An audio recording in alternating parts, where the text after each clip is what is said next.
అందరికీ నమస్కారం. జూన్ 21వ తేదీ అంతర్జాతీయ యోగా దినోత్సవ సందర్భంగా మనందరం కార్తీక మాసం ధనుర్మాసం లాగా జూన్ మాసాన్ని యోగా మాసంగా గుర్తించి నెలంతా శారీరక మానసిక ఆరోగ్యాన్ని పెంపొందించుకోవటానికి నిజ జీవితంలో యోగాను ఒక భాగంగా చేసుకుని అందరూ ఆచరించాలని మన ప్రధానమంత్రి శ్రీ నరేంద్ర మోడీ గారు మరియు ఆంధ్రాను యోగాంధ్రగా మార్చాలని ఆంధ్రప్రదేశ్ ముఖ్యమంత్రి శ్రీ నారా చంద్రబాబు నాయుడు గారు ఇంటింటికి యోగా చేరాలని సంకల్పించారు. ఇందులో భాగంగా ఇంటింటికి యోగా కార్యక్రమానికి మీ అందరికీ స్వాగతం. ఈరోజు భుజంగాసన్ విశేషత తెలుసుకుందాం. పాము పడగ లేపి ఆపినట్లుగా మన శరీరాన్ని బొడ్డు నుంచి తలభాగం వరకు పాము పడగవలే లేపి ఆపి ఉంచే ఆసనం కాబట్టి భుజంగాసన అని అట్లా పేరు పెట్టడం జరిగింది. ముఖ్యంగానండి ఈ భుజంగాసన వల్ల మెడనొప్పి ఉన్నవారు తగ్గించుకోవటానికి, అలాగే లేనివారి జీవితంలో రాకుండా చేసుకోవటానికి అద్భుతమైన ఆసనం భుజంగాసనం. అట్లాగే నడునొప్పి ఉన్నవారికి నడునొప్పి తగ్గటానికి, లేనివారు రాకుండా చేసుకోవటానికి ఇది మంచిగా ఉపయోగపడుతుంది.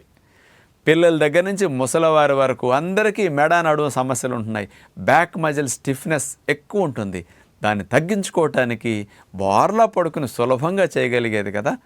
థైరాయిడ్ సమస్యలు ఉన్నవారికి థైరాయిడ్ సమస్య తగ్గించుకోవటానికి, లేని వారికి థైరాయిడ్ గ్రంథి బాగా పనిచేసి భవిష్యత్తులో హార్మోన్ లోపం రాకుండా ఉండటానికి ఈ భుజంగాసన అద్భుతంగా ఉపయోగపడుతుందన్నమాట. ఇలాంటి ఇన్ని లాభాలు కలిగించే భుజంగాసన్ని ఎలా చేయాలో ఇప్పుడు చూద్దాం. భుజంగాసన చేసే విధానం ఇప్పుడు మనం చూడబోతున్నాం. బోర్లా మనం అట్లా పడుకున్న తర్వాత రెండు కాళ్ళను కలిపేసి అలా చాపేస్తాం. రెండు చేతులను కూడా ముందుకు అట్లా చాపేస్తాం. తర్వాత రెండు చేతుల్ని వెనక్కి తీసుకొచ్చి నాభికి ఇరువైపులా చూడండి అరిచేతుల్ని అట్లా ఆనిచ్చేసేసి ఆ తర్వాత రెండు మోక చేతుల్ని లోపలికి నొక్కుకోవాలి. లోపలికి మోక చేతులు నొక్కున్నాక చూడండి గాలిని పీలుస్తూ నేల నుంచి తల, మెడ, నడుమన్నీ అట్లా లేపి వెనక్కి విరుస్తాం. ఇది భుజంగాసనం. కాళ్ళు చాపేసి అట్లా ఉంటాయి. పాము పడగలేపినట్టుగా మన శరీరాన్ని అలా లేపి ఉంచుతాం అన్నమాట.